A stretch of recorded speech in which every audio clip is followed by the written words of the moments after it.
Gowri business பார்த்துக்கிட்டு இருக்கவங்கள கோடீஸ்வரர்கள் இவருக்கும் வணக்கம். வணக்கம்.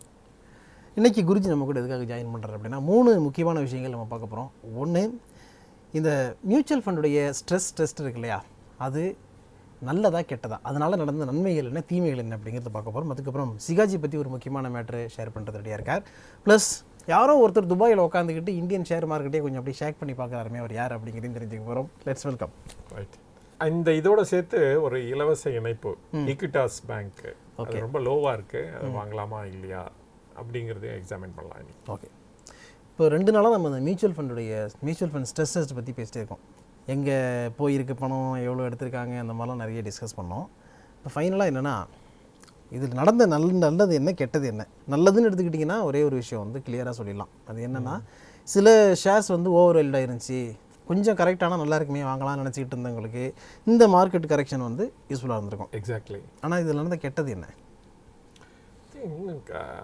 நல்லதோட கெட்டது தான் நிறைய இருக்குன்னு எனக்கு தோணுது. ஓகே.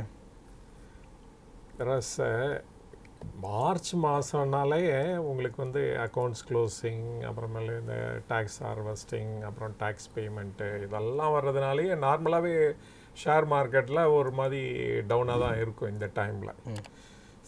அன்னெசரியாக இந்த ஒரு ஸ்ட்ரெஸ்ன்னு இந்த சமயத்தில் ஒன்று இன்ட்ரொடியூஸ் பண்ணி இனிமேல் அது பீரியாடிக்காக பப்ளிஷ் பண்ணோன்னு சொன்னதுனால ஃபர்தராக அது டவுன் ஆகிடுச்சு. ஓகே. மிட் கேப் பார்த்திங்கன்னா ஒரு நெல்லி ஒரு 5%, ஸ்மால் கேப் நெல்லி about 10% வரைக்கும் ஃபால் ஆகிடுது. இப்போ மேபி ரெக்கவரிங் நவ். பட் இது யாருக்கு பெனிஃபிட் ஜாஸ்தி இருக்குதுன்னு பார்த்தீங்கன்னா, தி எஃப்ஐஐஸ் வந்து வேறு இந்த சைட் லைன்ஸில் வெயிட் பண்ணிகிட்டே இருந்தாங்க. வாரம் உள்ள வந்து இந்த 10 நாளில் பார்த்தீங்கன்னா ஹியூஜ் அமௌண்ட் இன்வெஸ்ட் பண்ணியிருக்காங்க. 40,000 crores இன்க்ளூடிங் ஐடிசியோட இன்வெஸ்ட்மெண்ட்ஸ் சேர்த்துன்னு நினைக்கிறேன். ஸோ அவங்க தான் பிக்கஸ்ட் பெனிஃபிஷரி மாதிரி தெரியுது. ஓகே. இப்போ வந்து ஸ்லைட்டாக ரெக்கவர் ஆகிட்டுருக்கு. பார்ப்போம் அது திருப்பியும் எவ்வளோ தூரம் போகுது அப்படிங்கிறத. But on the face of it இதெல்லாம் நல்லது செய்கிற மாதிரி தான் இருக்குது. செபியோட டைரக்ஷன் நல்லது செய்கிற மாதிரி தான் இருக்குது. பட் ஆனால் ப்ரைஸஸ்லாம் ட்ரெமெண்டஸாக ஃபாலோ ஆகிடுது. Some of them can be justified சொல்லலாம். இப்போ some of the PSU companies எடுத்துட்டிங்கன்னா ஹியூஜ் வேல்யூவேஷன் இருந்தது. ஓகே. அண்ட் அதெல்லாம் கரெக்ட் ஆகிடுச்சு இப்போ சொல்லலாம். அந்த லெவலுக்கு has fallen. So it now வந்து இட் கிவ்ஸ் அகெயின் ஆப்பர்ச்சுனிட்டி. அதுலேயே பெஸ்ட்டு ஸ்டாக்ஸ் என்னங்கிறது சூஸ் பண்ணி வாங்குறதுக்கு ஒரு ஆப்பர்ச்சுனிட்டி கொடுத்துருக்கு. ஓகே. அண்ட் அதே மாதிரி அதர் ப்ரைவேட் செக்டார் கம்பெனிஸில் கூட நிறைய கரெக்ஷன் ஆகிருக்கு. நமக்கும் ஒரு ஆப்பர்ச்சுனிட்டி கிடைக்கிது டு வாங்கிறதுக்கு. இல்லாட்டா நம்ம இதை வாங்கலாம், இதை வந்து இன்னும் ஃபர்தராக ஆட் பண்ணலாம் நம்மளுடைய போர்ட்ஃபோலியோன்னு நினச்சிட்டு இருந்தப்போ வந்து இப்போ இந்த ப்ரைஸஸ்லாம் குறைஞ்சனால இது வந்து நமக்கு யூஸ்ஃபுல்லாக இருக்குது. இப்போ கூட வாங்கணும்னு நினச்சா வாங்கலாம். பட் ஆன் த ஹோல் என்னையை பொறுத்த வரைக்கும் பார்த்திங்கன்னா தி நெகட்டிவ் சைடு தான் ஜாஸ்தி தென் positive side. Okay. Any regulations or any thing வந்து ஷுட் பி செல்ஃப் இம்போஸ்டாக இருக்கணும். அப்படி தான் இருந்தால் தான் அந்த மார்க்கெட் வந்து ஒரு லாங் பீரியட் ஆஃப் டைமில் வந்து நல்லா இருக்கும்னு நினைக்கிறேன். சும்மா எப்போ பார்த்தாலும் யாராவது ஒருத்தர் வந்து ஒரு இதை வச்சுக்கிட்டு தடியை வச்சுக்கிட்டு அடிச்சுக்கிட்டே இருந்தால் அது சரியாக வராது. ஓகே. நம்ம வந்து அந்த ஸ்டேஜை க்ராஸ் பண்ணிட்டோம்ல. சரி, நம்ம ஸ்கூலில் இருக்கிற மாதிரி அந்த காலத்தில் நாங்கள் படிக்கிறப்ப இதெல்லாம் எப்படின்னா மாஸ்டர்ஸ் ஆர் டீச்சர்ஸ் வந்து அந்த கேனால் அடிப்பாங்க. இன்றைக்கெலாம் அது மாதிரி அடிக்க முடியாது. Times have changed. Okay. So அதனால் ஸ்டூடெண்ட்ஸ் ஆர் பெட்டர்னு சொல்ல முடியாது. நான் அவேர்னஸ் பெட்டர் ஆகிடுச்சு. ஏன்னா அடித்து யாரையும் திருத்த முடியாது. அவன் அது வந்து இட் ஷுட் பி செல்ஃப் இம்போஸ்டாக இருக்கணும் அப்படின்னு அந்த திங்கிங் வந்தனால தான் நம்ம வந்து அந்த மாதிரி அடிக்கிறத விட ஆரம்பிச்சிட்டாங்கன்னு சொல்லலாம் நம்ம. ஓகே. ஸோ அதே மாதிரி தான் ரெகுலேஷன் வந்து will do more harm rather than வந்து do goodன்னு சொல்லலாம். Okay. It should be self imposed, self ரெகுலேட்டடாக இருக்கணும். அப்போ தான் இட்ஸ் ஆல்வேஸ் பெட்டர்.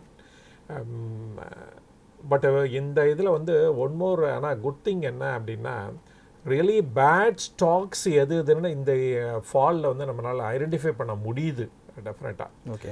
அண்டு சில ஸ்டாக்ஸ் வந்து சில ஆப்ரேட்டர்ஸ் வந்து டெலிபரேட்டாக ரைஸ் பண்ணி எடுத்துகிட்டு போய் அதை வந்து ஹை ப்ரைஸஸில் கூட விற்றுட்டு எக்ஸிட் ஆகிருக்கலாம். ஸோ அந்த மாதிரி ஸ்டாக்ஸை இப்போ ஐடென்டிஃபை பண்ண முடியுது. இப்போ வந்து ராக் பாட்டம்க்கு திருப்பி அந்த ஷேர்ஸ்லாம் போயிடுச்சு. அதில் தான் இந்த என்ன ஹரீஷ் திபர்வாலான்ட்டு ஒருத்தர் நேம் கூட இப்போ பரவலாக அடிபட்டு இருக்கு. அவருடைய ஸ்டாக்ஸை பற்றி நம்ம பார்க்கலாம். அதில் வந்து நம்ம 2 ஸ்டாக்கை டீல் பண்ணிட்டு இருந்தோம். ஒன்று வந்து சிகாச்சி பற்றி சொல்லியிருந்தோம், இன்னொன்று வந்து ஜென்சால் பற்றி பேசியிருந்தோம். அஃப்கோர்ஸ் ஜென்சாலில் வந்து நிறைய நெகட்டிவ்ஸ் இருக்குது அப்படின்னு சொல்ல கூட நம்ம சொல்லியிருந்தோம்.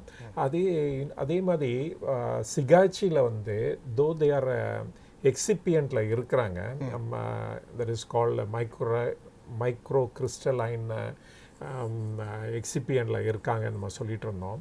அண்டு இவங்கள மாதிரி வந்து வேறு எதுவும் எக்ஸ்போர்ட்டர்ஸ் இந்தியாவில் இல்லைன்னு வேறு சொல்லியிருந்தோம். And moreover they are expanding their operation in இந்தியான்னு சொல்லி அந்த வீடியோவில் சொல்லியிருந்தோம் நம்ம. ஸோ அந்த இதுவும் நிறைய கரெக்டாக இருக்குது. 90 அது மாதிரி போனது கூட இப்போ அரௌண்ட் 59, 58 அந்த மாதிரி கோட் ஆகிட்டுருக்கு. ஸோ நம்ம வந்து எப்பொழுதுமே காஷியஸாக இருக்கணும். அண்டு நம்மளுடைய வியூவர் கூட ஒருத்தர் வந்து கமெண்ட் பண்ணியிருந்தார் அபவுட் திஸ் கம்பெனி. அப்போ அதோ அவர் பண்ணது வந்து அவ்வளோ சிக்னிஃபிகண்ட் இல்லை. அந்த பாயிண்ட்டை நான் கூட கிளாரிஃபை பண்ணியிருந்தேன். பட்டு எந்த கம்பெனியில் எந்த மாதிரி ஆப்ரேஷன் இன்சைட் ஆப்ரேஷன் இருக்குன்னு நம்மளால் ப்ரெடிக்ட் பண்ணவே முடியாது. ஸோ அதுதான் முக்கியமாக பார்க்கணும். அதனால் நம்ம ஈவன்தோ நம்ம ஒரு கம்பெனி பற்றி பேசினா கூட அந்த கம்பெனி நம்ம சொல்கிறதெல்லாம் கரெக்டாக இல்லையான்ட்டு நம்ம வியூவர்ஸும் அதை வந்து எக்ஸாமின் பண்ணுறது ஆல்வேஸ் பெட்டர் அப்படின்னு நான் ஃபீல் பண்ணுறேன் நான். ஓகே, யார் சார் இந்த ஹரீஷ் திப்ரவாலா? பிஸ்னஸ் மேன், துபாயில் இருக்கார். துபாய் பேஸ்டு பர்சன் போல இருக்கு. ஓகே, மகாதேவ் கேம்பிளிங்கிற கம்பெனி அவங்க அந்த பீப்புளோட க்ளோஸாக லிங்க் வச்சுருக்காரு போல இருக்கு. ஓகே, இவங்கெல்லாம் நார்மலாக என்ன பண்ணுவாங்கன்னா இந்த பென்னி ஸ்டாக்ஸ் எல்லாம் எடுத்துட்டு அவங்க ஹியூஜ் மணி பம்பிங் பண்ணியோ இல்லாட்டா த்ரூ அதர் மீன்ஸ் வந்து they manipulate the stock. And innocent people வந்து அதை ஜம்பின் பண்ணி வாங்குறது உண்டு, அதனால் மாட்டிக்கிறதும் உண்டு. அதில் போய் ஹை ப்ரைஸில் போய் வாங்கி மாட்டிக்கிறது உண்டு. ஸோ இந்த மாதிரி கம்பெனிஸ்லாம் எக்ஸ்போஸ் ஆகிறதுக்கு இது வந்து ஒரு பெரிய ஆப்பர்ச்சுனிட்டி அமையுது. ஓகே, இப்போ ஒரு டேட்டா நமக்கு வந்து, அதாவது இவருடைய இன்வெஸ்ட்மெண்ட் ஃபார்ம் வந்து எதெல்லாம் பண்ணியிருக்காங்க அப்படின்னு பார்த்தா சிகாச்சியில் இருக்குது, ஜென்சாலில் இருக்குது, டோயம் ஸ்போர்ட்ஸுங்கிற கம்பெனி, அதுக்கப்புறம் Georgia capital service, tiger logistics, LKP finance, இந்த மாதிரி நிறைய ஸ்டாக்ஸ் வந்து ஹோல்ட் பண்ணுறாங்க. விகாஸ் ஈகோடெக், நார்த் ஈஸ்டர்ன் அப்படிங்கிற கம்பெனிலாம் இதெல்லாம் வந்து நியூஸ்லேயே வந்திருக்கு. இதில் எல்லாம் உங்களுடைய ஹோல்டிங் இருக்குது அப்படின்னு. ரைட்டு. ஸோ நம்ம வியூவர்ஸும் காஷியஸாக இருக்குது பெட்ரு. ஓகே, சரி சார். இப்போ மியூச்சுவல் ஃபண்ட் டெஸ்டர்ஸ்லேருந்து நம்ம வந்து இங்கே வந்திருக்கோம், ஸ்ட்ரெஸ் டெஸ்ட்லேருந்து இங்கே வந்திருக்கோம். இதனால் நடந்த நல்ல விஷயம் என்னென்னு பார்க்கும்போது நிறைய கம்பெனி ப்ரைஸ் கம்மியாக இருக்குது அப்படின்னு பார்த்தோம். இப்போ எந்த மாதிரி நம்ம வந்து ஃபைண்ட் அவுட் பண்ணி டிசிஷன் எடுக்கலாம், இது வந்து பெஸ்ட்டான ஸ்டாக்கு இந்த டைமில் வாங்குறதுக்கு, ஓவர் வேல்யூடாக இல்லை அப்படின்னு? ரைட். அதாவது அட்லீஸ்ட் ஒரு 3-4 ஃபேக்டர்ஸ் பார்த்துட்டு டிசைட் பண்ணலாம் எப்படி நல்ல கம்பெனியாக இல்லையாங்கிறதுக்கு. ஃபஸ்ட் வந்து ஏர்னிங்ஸ் எப்படி இருக்குது, அவங்களுடைய ஏர்னிங்ஸு இந்த குவார்ட்டர்லையும் சரி, நெக்ஸ்ட் த பாஸ்ட் 3 குவார்ட்டர்ஸ்லேயும் எப்படி இருக்குது, இந்த ரிசல்ட்ஸை வச்சுட்டு அவங்களுடைய ஃப்யூச்சர் எப்படி இருக்க போகுது அப்படிங்கிறது ஃபஸ்ட்டு இம்பார்ட்டன்ட் திங் பார்த்துருங்க. அப்புறம் இந்த கம்பெனிக்கு ஏதாவது மோட் அது மாதிரி இருக்கா, சரி, அதுவும் ஒரு எசென்ஷியல் திங். இப்போ most of the public sector கம்பெனிஸ்க்குலாம் மோட் உண்டு. இப்போ ஃபார் எக்ஸாம்பிள் கோல் இந்தியா எடுத்துக்கோங்க, என்டிபிசி எடுத்துக்கோங்க, இவங்களுக்குலாம் அந்த பவர் கிரிட் கார்பரேஷன், இவங்களுக்குலாம் ஆல்மோஸ்ட் காம்படிஷனே கிடையாது. இவங்க தான் டாமினன்ட் பிளேயர் இந்த செக்ஷனில். இவங்க வந்து இவங்களை வந்து பீட் பண்ண யாராவது வரணும் அப்படின்னா it will take another 20 years even to reach to their level. So அதனால் இந்த மாதிரி மோட் இருக்கான்னு பாருங்கள். பார்த்தோம்னா அதில் வந்து அதுவும் ஒரு இதை பார்க்க வேண்டியதாக இருக்குது. செகண்ட் இது.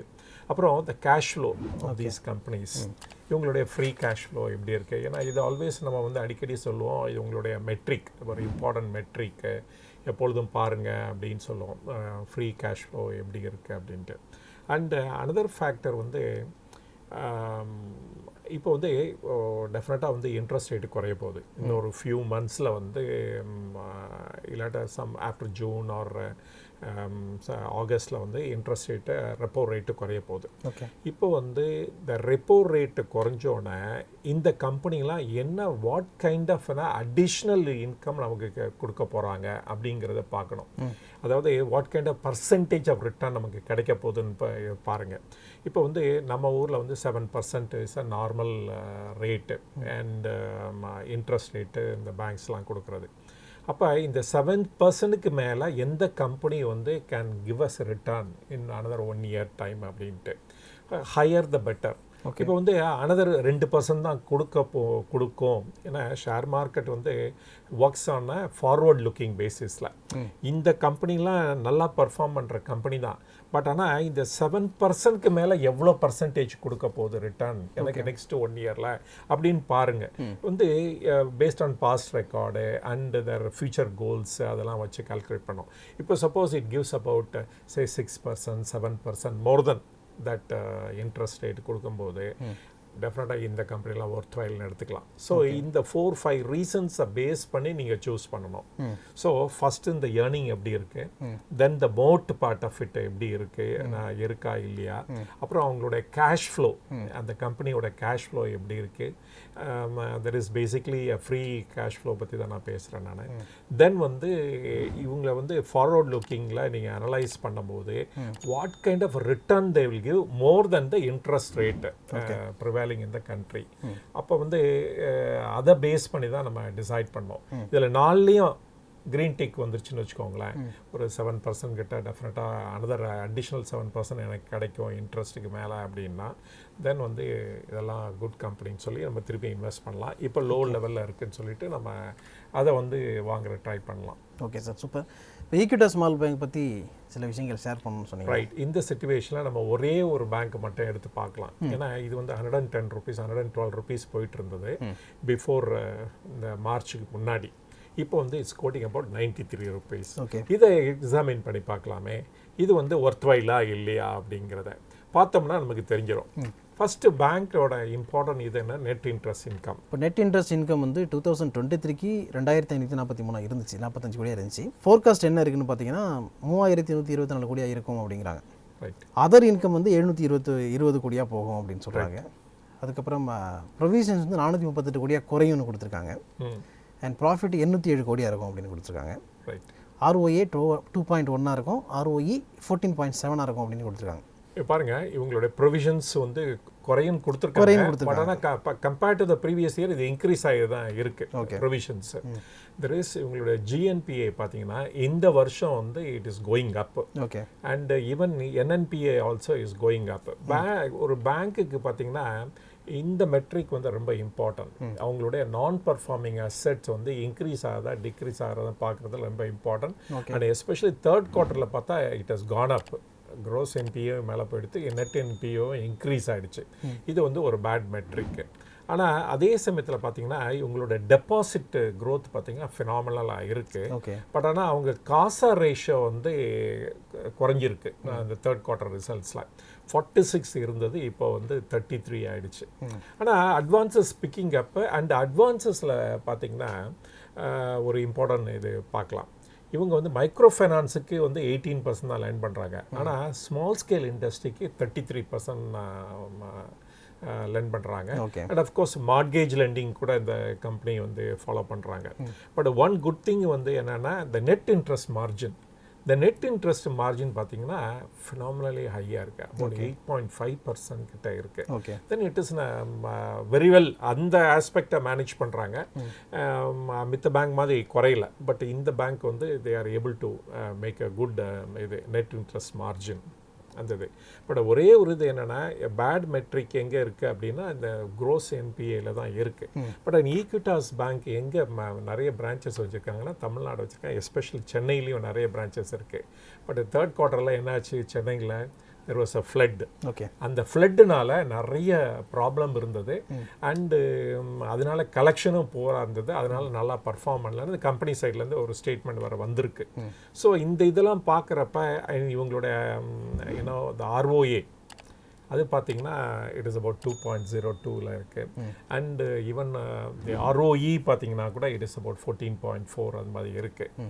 அண்ட் ஸோ இந்த ஆஸ்பெக்ட்ஸ்லாம் பார்த்தோம்னா இஸ் பெட்டராக பர்ஃபார்ம் பண்ணுற மாதிரி தெரியுது. And one more important metric வந்து நம்ம வந்து எப்பொழுதும் சொல்ல ப்ரைஸ்டு புக் எப்படி இருக்குன்னு பார்க்கணும் அப்படின்னு சொல்லலாம். இப்போ ஃபார்வர்ட் லுக்கிங்கில் பார்த்தீங்கன்னா இவங்களுடைய புக் வேல்யூ வந்து 52 rupees per share இருக்குது. ஆனால் மார்க்கெட்டில் கோட் ஆகிறது நம்ம 2 வந்து குட் யார்ட் ஸ்டிக்னு சொல்லுவோம் நம்ம. அப்போ பார்த்தீங்கன்னா 93 தான் இவங்க இது ப்ரைஸ் கோட் ஆகிட்டுருக்கு. அதனால் it's still reasonable. At this ப்ரைஸில் கூட நம்ம we can think about buying it. Okay, அப்படின்னு தான் என்னுடைய கன்க்ளூஷன் ஆன் திஸ். ஸோ இந்த மாதிரி நீங்கள் எவாலுவேட் பண்ணலாம். ஸோ எவாலுவேட் பண்ணி தென் ஜீரோ இன் அந்த கம்பெனி வாங்கணுமா இல்லையா அப்படிங்கிறத டிசைட் பண்ணுங்கள். Okay okay. செபி நல்லவரா கெட்டவரா அப்படிங்கிற மாதிரி நம்ம ஆரம்பித்து கடைசியில் ஈக்விட்டி ஸ்மால் பேங்க்கில் வந்து முடிச்சிருக்கோம். நிச்சயமாக இது உங்களுக்கு யூஸ்ஃபுல்லாக இருக்கும்னு நினைக்கிறேன். அப்படி இருந்தால் நிறைய பேர் ஷேர் பண்ணுங்கள். அண்ட் புதுசாக காவேரி பிஸ்னஸ் எல்லாம் பார்க்க வந்திருக்கீங்கன்னா சப்ஸ்கிரைப் பண்ணிவிட்டு அந்த பெல் நோட்டிஃபிகேஷனை கிளிக் பண்ணுவீங்க. அடுத்ததாக ஜாயின் பண்ண கிளிக் பண்ணி மெம்பராக ஜாயின் பண்ணுங்கள். சனிக்கிழமை காலையில் 11:30 மணிக்கு நீங்கள் குருஜியை மீட் பண்ணலாம். ஜூம்லேயோ இல்லைனா கூகுள் மீட்லேயோ மீட் பண்ணி நிறைய விஷயங்கள் அவர் கூட பேச முடியும். ஓகே, அடுத்து ஒரு நல்ல வீடியோவில் மீட் பண்ணணும். அது வரைக்கும் உங்களை நீங்கள் பத்திரம் பார்த்துங்க. Thank you so much. தேங்க்யூ.